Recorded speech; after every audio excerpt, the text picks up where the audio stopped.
Ils élèvent du bétail près des sources du fleuve Jaune, sur le toit du monde, depuis des générations. L'herbe poussait tellement qu'elle atteignait le ventre du cheval. Mais les choses ont changé ces dernières décennies. Mes pâturages ne pouvaient plus nourrir mes yaks et mes moutons. Le débit de l'eau était plus important quand j'étais jeune, puis il est devenu de plus en plus faible. Suivez-nous jusqu'à Yogilanglebku, l'une des sources du fleuve Jaune, pour voir comment le changement climatique affecte la vie des bergers. Restez à l'écoute pour le premier épisode de notre série en 12 parties. Les mosaïques du fleuve Jaune, protéger les sources dans un climat en changement.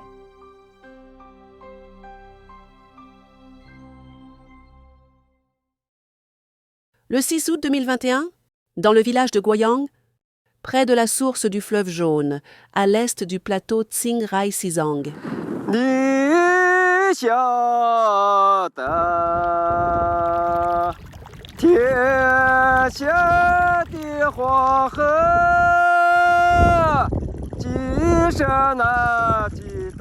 Les habitants des sources du fleuve Jaune sont nés pour protéger le fleuve.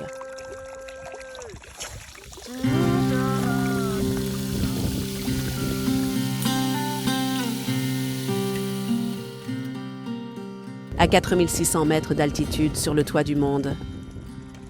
Le ruisseau Yoigilangleb est situé dans la partie la plus protégée du parc national de Sanjiangyuan, source du fleuve Jaune, Yangtze et Lontang.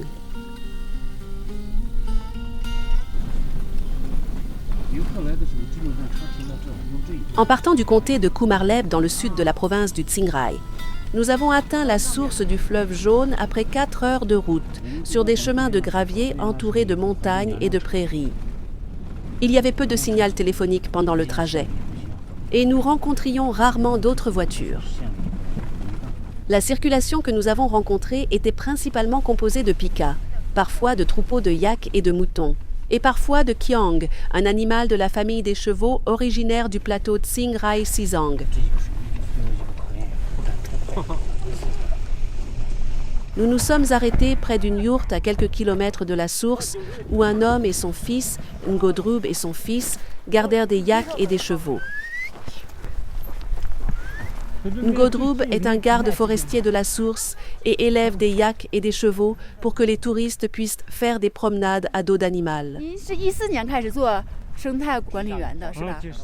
L'homme de 45 ans, vêtu d'une veste en cuir noir et d'un chapeau de cow-boy, a dit qu'il protégeait la terre depuis 2014.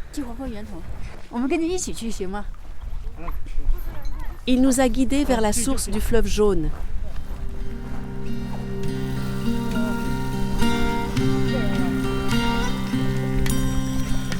Une zone de la taille d'un lit double délimite une petite source.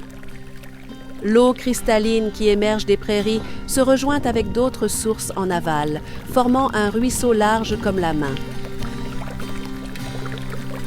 Il serpente à travers les vastes prairies de haute altitude, entamant son voyage vers l'océan à des milliers de kilomètres.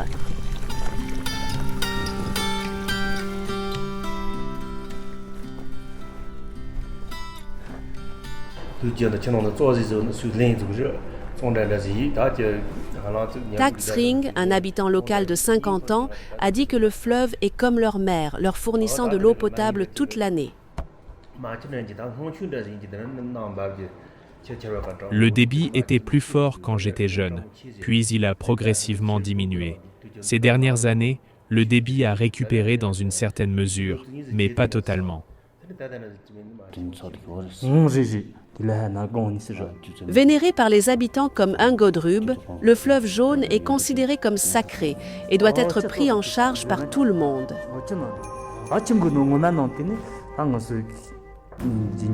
Nos ancêtres nous ont toujours appris à garder l'eau propre depuis notre enfance.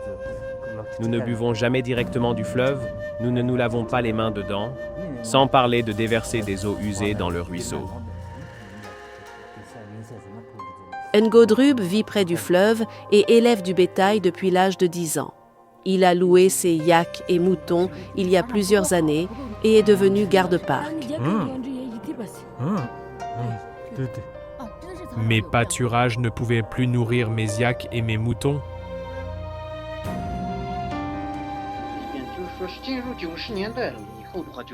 La dégradation des terres et la désertification dans les sources du fleuve Jaune ont commencé à la fin des années 1990. En 2006, le comté de Kumarleb a commencé à limiter le nombre de bétail pour éviter le surpâturage et à recruter des bergers locaux pour travailler comme garde et prendre soin des pâturages. Norsang, notre guide local, a laissé entendre que les pâturages du village de Maduo, où se trouve le village de Goyang, nourrissaient autrefois 400 000 yaks et moutons. Maintenant, le troupeau a été réduit à 1/3 de la population précédente, mais ils n'ont toujours pas assez de nourriture et un mouton pèse maintenant seulement 40% de son poids d'antan. Autrefois, l'herbe ici poussait tellement qu'elle atteignait le ventre d'un cheval. Maintenant, à la source de Yoigilangleb-ku, j'ai remarqué que l'herbe n'arrive qu'à la hauteur de la cheville.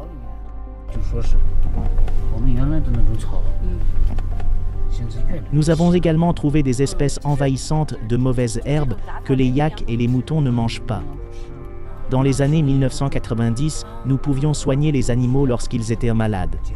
Le taux de mortalité du bétail était plus bas à l'époque. Maintenant, parfois, ils meurent pour des raisons que nous ne comprenons pas.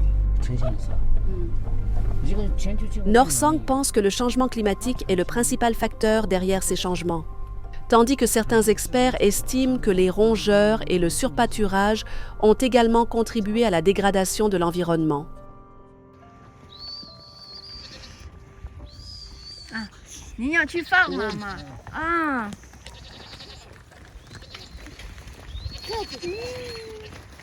Afin de mieux protéger les ressources en eau des sources du fleuve Jaune, le gouvernement local a décidé d'interdire totalement le pâturage dans la région, lorsque la moitié des pâturages étaient déjà dégradés.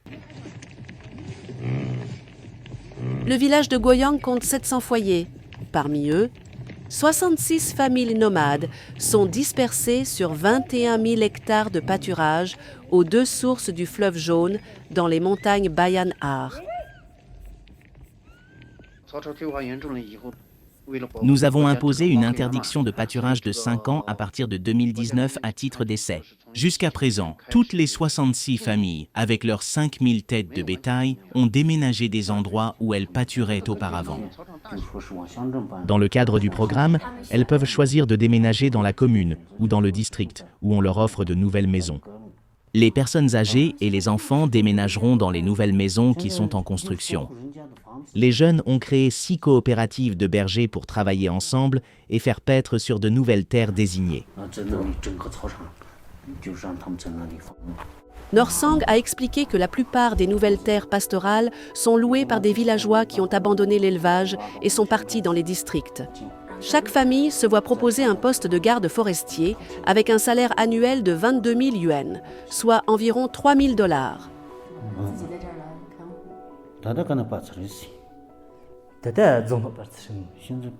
Ngodrub, le garde forestier que nous avons rencontré à la source, a dit que tous les membres de sa famille avaient déménagé dans le district, sauf lui.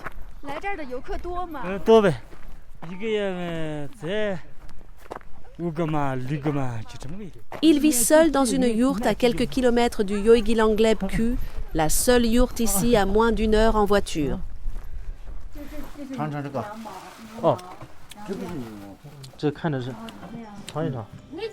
Dans sa yourte, il y a 3 petits lits simples et une table basse en bois avec des raisins et des encas dessus.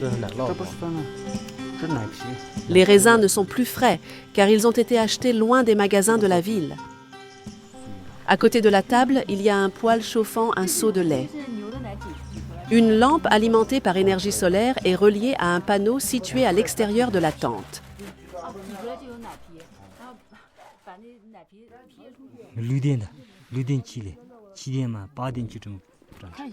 Je me lève à 6 heures chaque matin, commence à patrouiller dans la zone à 8 heures en roulant sur mon scooter et ramasse les déchets s'il y en a. Lorsque des touristes arrivent, je les enregistre et j'arrête ceux qui jettent des déchets. J'essaie d'éviter tout comportement pouvant nuire au fleuve ou à l'environnement. Environ 4 à 5 touristes visitent chaque semaine.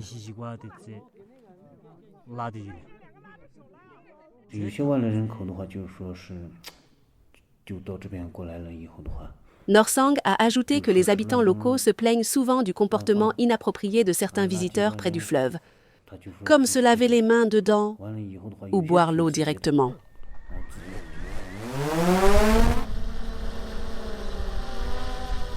Ngodrub est équipé d'un drone pour l'aider à patrouiller les terres. Les déchets qu'il collecte sont envoyés à une station de traitement dans le comté de Kumarleb. Il lui faut une journée entière pour y conduire et revenir avec son camion.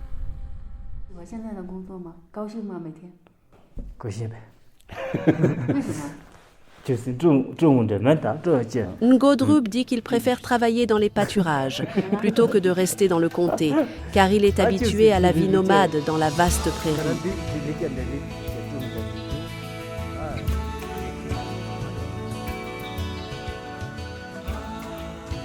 Cependant, il soutient le programme de réinstallation pour protéger les sources du fleuve Jaune.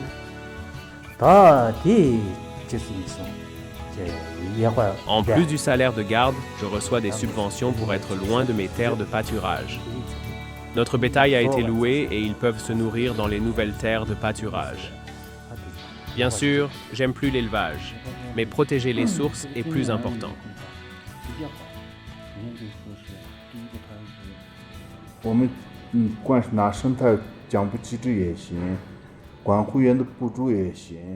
Le salaire du garde, plus diverses subventions, nous aide à joindre les deux bouts, bien que cela ne puisse pas apporter de grands changements. Wan Thielian est le chef du village de Maduo. Il a dit qu'il y avait près de 400 gardes dans ces 3 villages, dont 66 à la source du fleuve Jaune.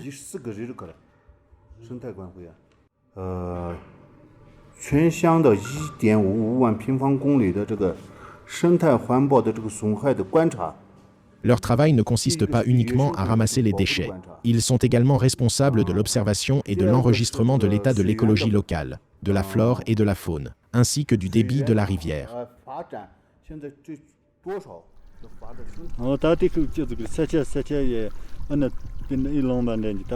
Tsultrim est un autre garde forestier dont le pâturage est à 1 heure de route du district de Yoigilangleb. Nous l'avons rencontré alors qu'il patrouillait le long de la rivière.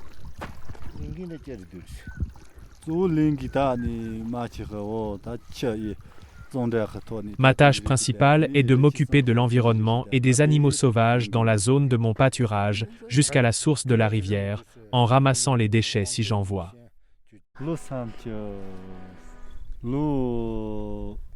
Tsultrim a 32 ans et exerce ce métier depuis plus de 10 ans, même avant que le programme de réinstallation ne soit lancé. Il a dit que c'était aussi sa responsabilité d'arrêter le braconnage et l'exploitation minière. Il tient un registre d'animaux sauvages qu'il voit chaque jour et en informe ses superviseurs au niveau de la municipalité. Quoi qu'il fasse, il veille toujours à ne pas déranger les animaux sauvages. Tsultrim nous a montré quelques photos d'animaux qu'il avait rencontrés. Il s'agit d'un kiang, d'un yak sauvage et d'un renard tibétain. Le matin suivant, nous sommes allés chez Tsultrim. C'est une yourte située sur une prairie à une altitude plus élevée près de la ville de Maduo, où plusieurs yourtes étaient installées. À l'extérieur des tentes se trouvaient des yaks et des moutons dans des enclos. Tsultrim garde maintenant 420 yaks et moutons, presque le même nombre qu'auparavant, en disant qu'il n'y a pas assez d'herbe pour en élever davantage. Il m'a dit qu'ils avaient reçu de bonnes pluies cette année et que l'herbe avait mieux poussé.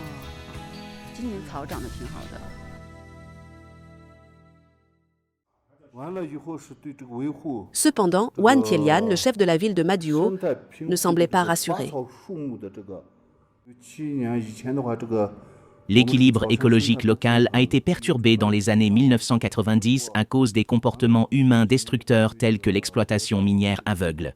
Depuis que le pays accorde plus d'importance à la protection de l'environnement, l'écologie et l'environnement locaux se sont restaurés ces dernières années. L'herbe pousse mieux et les animaux sauvages reviennent. Cependant, nous avons remarqué que les glaciers reculent à cause du réchauffement climatique. Bien que nos éleveurs soient heureux de voir plus de pluie et des pâturages plus verdoyants, que se passera-t-il si le changement climatique continue? Wan Tielian est également préoccupé par les perspectives d'emploi des éleveurs, car un nombre croissant d'entre eux abandonnent l'élevage. Il espère que des industries respectueuses de l'environnement pourront être introduites dans la région pour créer davantage d'opportunités d'emploi.